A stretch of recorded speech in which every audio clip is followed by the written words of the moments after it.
जल सब कुछ अगर किसी ने त्यागा है तो राणा लाखा था, वो भी मैं बताऊंगा। देखो 3 टॉपिक बताए थे मैंने।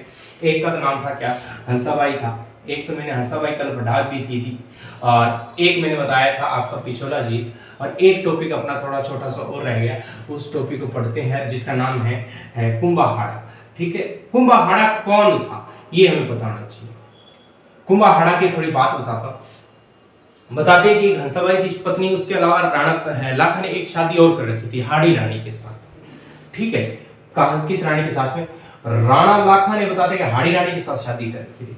हाड़ी रानी के साथ शादी करके थोड़ा गजब का किस्सा है, कहानी शानदार गजब की, पढ़ने लायक है, समझने लायक है। बताते हैं कि उसके हाड़ी रानी के साथ जैसे राणा लाखा ने शादी कर रखी थी और शादी करके वापस घर आए तो शाम के वक्त राणा लाखा खाना खाने गए, जैसे अपनी पत्नी के पास में बैठे, उस हाड़ी रानी पत्नी की बात बता रहा हूँ, उस हाड़ी रानी पत्नी के पास बैठे तो उससे पूछा कि हमारा जो आप महल में घूमे हो, चित्तौड़गढ़ दुर्ग में घूमे हो, ये मेवाड़, यानी कि आपको कैसा लगा हमारा चित्तौड़। तो उसने कहा कि साहब चित्तौड़ तो ठीक है, चित्तौड़ ठीक है, पर बूंदी से अच्छा नहीं है, क्योंकि सिंपल सी बात है कि महिला को तो अपना मायका ही अच्छा लगता है। उसने कहा कि बूंदी जैसा तो अच्छा नहीं है, पर फिर भी ठीक है। उस राणा लाखा ने कहा कि महारानी जी एक बार पुनः घूम कर देखिए, आपने अच्छी तरीके से नहीं देखा, देखो पद्मिनी महल है, रत्न सिंह महल है, दोबारा जाकर देखो तो सूर्य कितना शानदार है। उसने कहा कि नहीं, मैंने देख लिया है बहुत अच्छे तरीके से, पद्मिनी महल भी देख लिए मैंने, रत्न सिंह के महल भी देख लिए, पर हमारी बूंदी जितना अच्छा नहीं।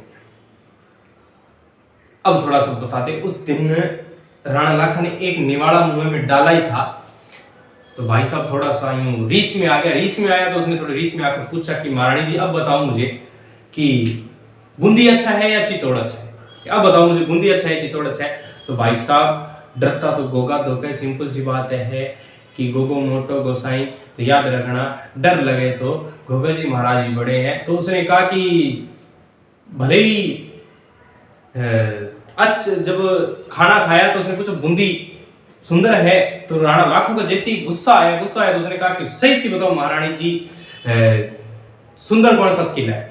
तब महाराज जी ने पता लग गया, हाँ ठीक है, राणा लाखा को थोड़ा गुस्सा आ गया तो उसने धीरे से कहा महाराज सुंदर तो चित्तौड़गढ़ है, महाराज सुंदर तो चित्तौड़गढ़ है। फिर कहने नहीं महाराज दोनों एक जैसे ही है, बूंदी भी ऐसा ही है और आपका चित्तौड़गढ़ दुर्ग भी ऐसा ही है। तब बता दें थोड़ा सा अजीब सा लगा, राणा लाखा ने फिर पूछा महारानी जी एक ही बात बताओ मुझे कि इन दोनों में से दुर्ग कौन सा अच्छा है।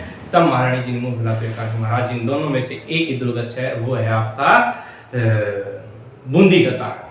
बूंदी का तारागढ़ इतनी बात कही तो राणा लाखा को थोड़ा गुस्सा आ गया, और राणा लाखा ने बताते कि सैनिकों को ऐलान भी कर दिया कि मुझे एक बूंदी का दुर्ग जीतना है, बूंदी का गढ़ जीतना है। महारानी ने कहा कि बूंदी के गढ़ जैसा कोई सुंदर गढ़ भी नहीं है, और मुझे कौन सा दुर्ग जीतना है, कौन सा गढ़ जीतना है, तो वो बताते हैं कि बूंदी का गढ़ जीतना है। अब इस परंपरा को लेकर बताते हैं राणा लाखा ने अन्न जल सब कुछ त्याग दिया था, पानी यानी कि भोजन का एक निवाला भी मुंह में नहीं डाला, उससे पहले उसने सब कुछ छोड़ दिया। बोले कि आज जब तक मैं उस बूंदी के दुर्ग यानी बूंदी का तारागढ़ किला है उस किले पर अधिकार नहीं कर लेता, तब तक यूं मान के चला कि मैं अन्न जल पानी सब कुछ भी छोड़ दूंगा, कुछ भी ग्रहण नहीं करूंगा। तो बात कुछ ज्यादा बढ़ गई। तब बताते हैं कि आसपास के जो सैनिक थे वो उन सैनिकों ने भी कह दिया कि महाराज देखो आपने प्रतिज्ञा ली है, बूंदी के तारागढ़ को जीतना ऐसी कोई छोटी मोटी बात नहीं है, आप एक बार अपनी प्रतिज्ञा पूरी कर दो, एक ऐसे करो नकली बूंदी का दुर्ग बनाओ, छोटा मोटा महल है उस महल को।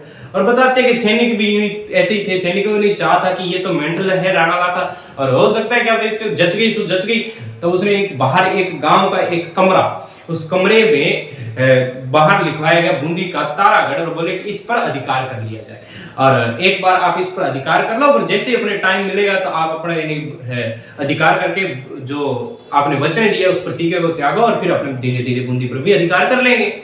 तो राणा लाखा बताते हैं कि जैसे ही बाहर जाकर और पूरे उस नकली बूंदी के तारागढ़ किले को जीतने के लिए बता रहे हैं कि सैनिक घोड़े पूरे यानी धूमधाम के साथ गया वहां उसी नकली दुर्ग को जीतने के लिए।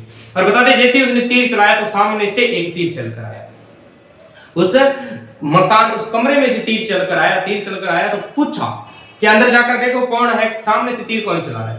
और बताते हैं कि सामने गया तो एक बच्चा था, उस बच्चे से पूछा कि कौन हो, उसने कहा कि मैं कुंभाहाड़ा हूं। और क्या यहाँ क्यों करें, यहाँ से हटो, हमें बूंदी का जो ये किला है इस किले को गिराना है। तब उस कुंभहाड़ा ने कहा, 12 वर्ष की आयु का बच्चा था, उसने कहा कि जब तक एक एक हाड़ा जिंदा है बूंदी को कोई भी गिरा नहीं सकता, चाहे भले बूंदी नकली हो चाहे भले बूंदी असली हो। अगर मान स्वाभिमान की बात आ जाएगी ना तो बूंदी चाहे नकली है चाहे है आपकी असली, ठीक है। बूंदी का तारागढ़ दुर्ग की बात आ जाएगी तो जब तक एक एक हाड़ा जिंदा रहेगा बूंदी के तारागढ़ पर अधिकार भी नहीं कर पाएंगे। बताते कि राणा लाखा ने उस कुंभहाड़ा को मारकर बूंदी के तारागढ़ किले पर अधिकार किया था। ये अपनी बातें पढ़ी थी और ये था आपको छोटा सा कुंभहाड़ा।